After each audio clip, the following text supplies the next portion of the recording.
everybody, and welcome back to my channel for this Tuesday morning, afternoon or evening across the world where you may be at.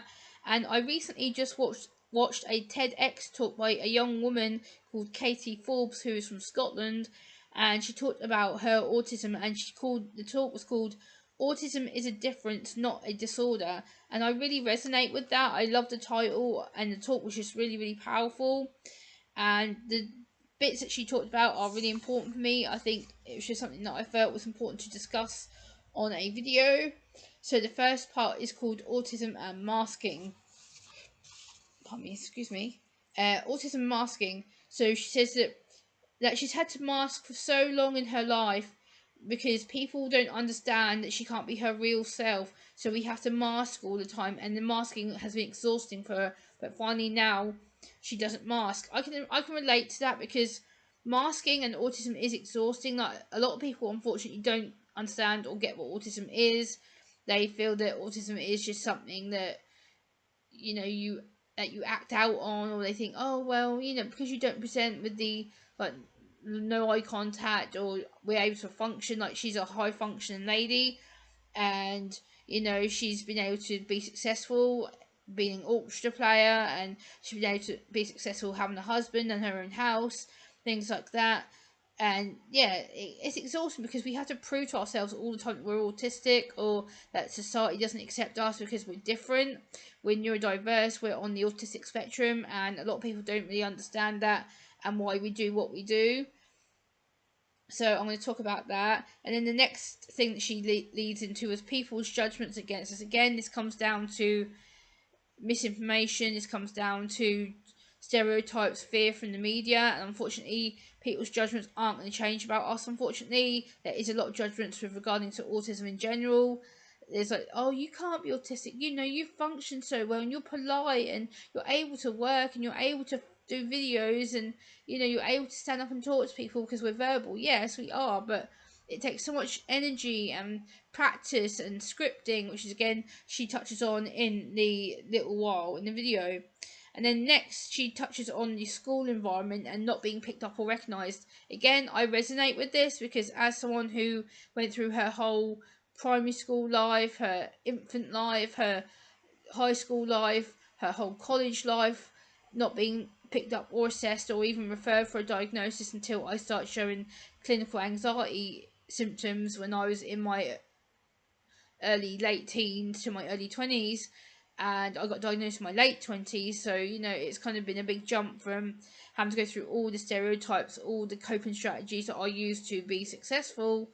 And she does say that the schooling environments do not pick up on it. Unfortunately, this is down to lack of training from teachers, lack of funding from government, lack of training from having lived experienced individuals in their surroundings to teach them.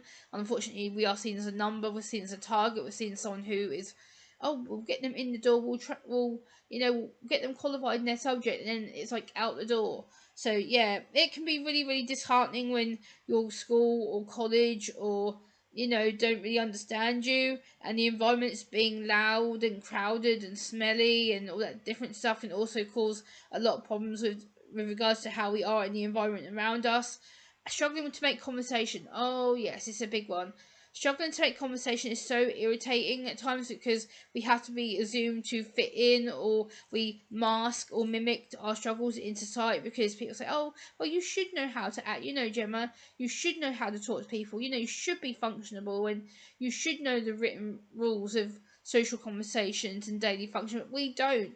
People with autism, we don't. Our brains don't work that way. We don't process what's going on around us because we have a million and one things in our heads going around all the time, every day, every second, every minute of the day. So it's hard for us to function successfully to do social conversations. And that can come across as us being cold or callous or not caring or not giving a damn about anyone else apart from ourselves, which isn't true.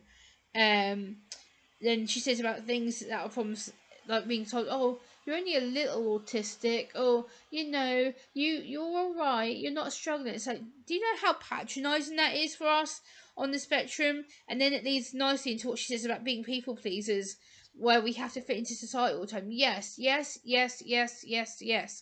being people pleasers is such a hard thing to do every day, every minute, every second of the day, because we're expected to be this functionable, polite, civil, understanding, empathetic, confident person. But a lot of us on the autistic spectrum struggle with confidence and self-esteem issues.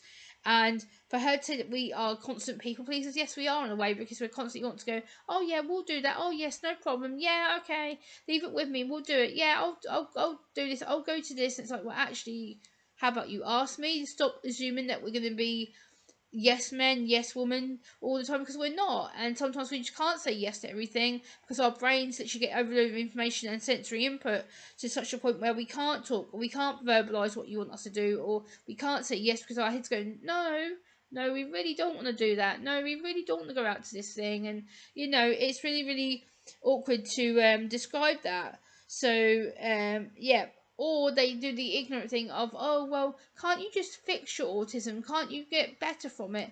Can't you take this medicine? Or, just stop being autistic. Like, stop overreacting. Like, oh, you can't be autistic, Gemma, because, you function so well. Or, you can't be autistic because you dress well. Or, it's so ridiculous. It really is so ridiculous. It really, really is. And then she goes on to say about how, like, social conversation about saying hello and goodbye.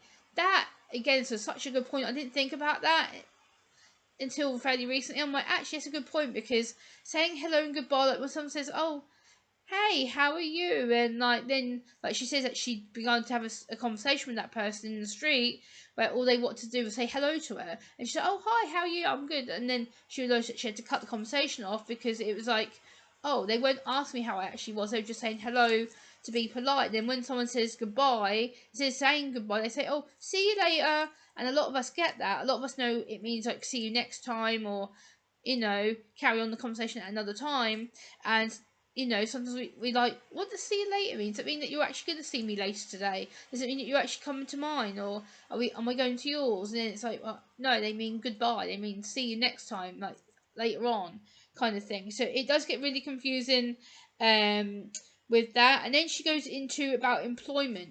Yes, she says 16% of autistic adults for new employment. That's horrendously shocking. That's horrendously shocking. That's absolutely shocking. I don't understand why in the UK, Scotland, Northern Ireland, Wales, why we are so low in employment. I don't understand this. I don't understand whether it's a government lacking initiative, or if it's employers lacking initiative, or if it's autistic people are too scared to do applications of the fear of getting rejected, which I know too well myself, because I do numerous job applications every day and I never hear anything.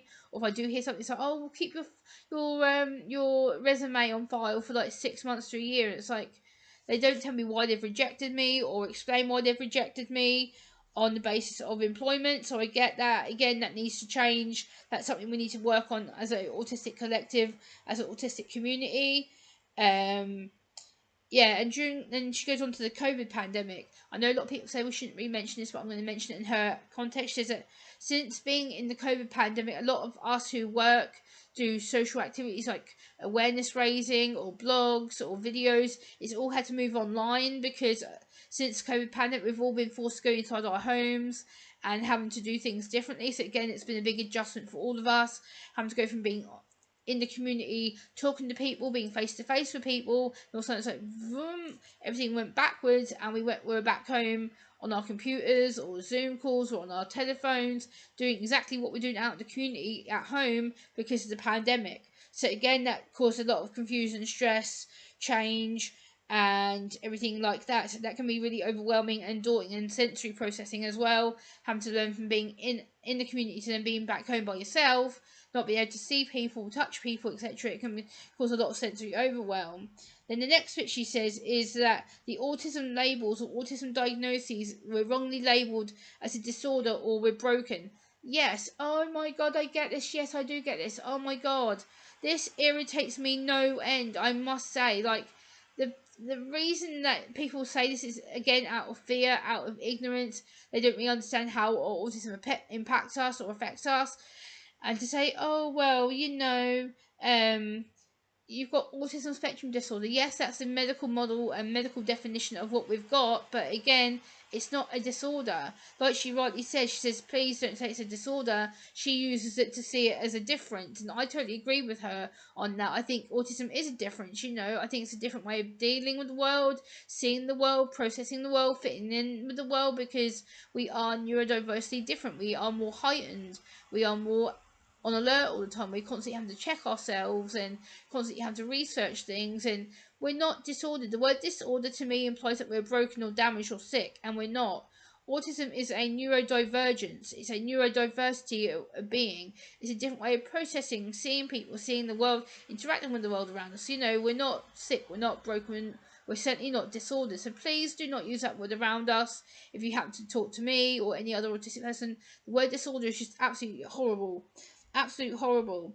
And then she goes on to talk about how we're getting labelled as bad or broken people. This irritates me because, again, it's down to the fear factor, it's down to the stereotypes, it's down to lack of ignorance, it's down to a lack of researching, it's down to a lack of understanding your local community in general. I think this is something that we do need to work on as a autism community and a non-autistic community as well. I think autism still needs that acceptance, that profile, that push in the public.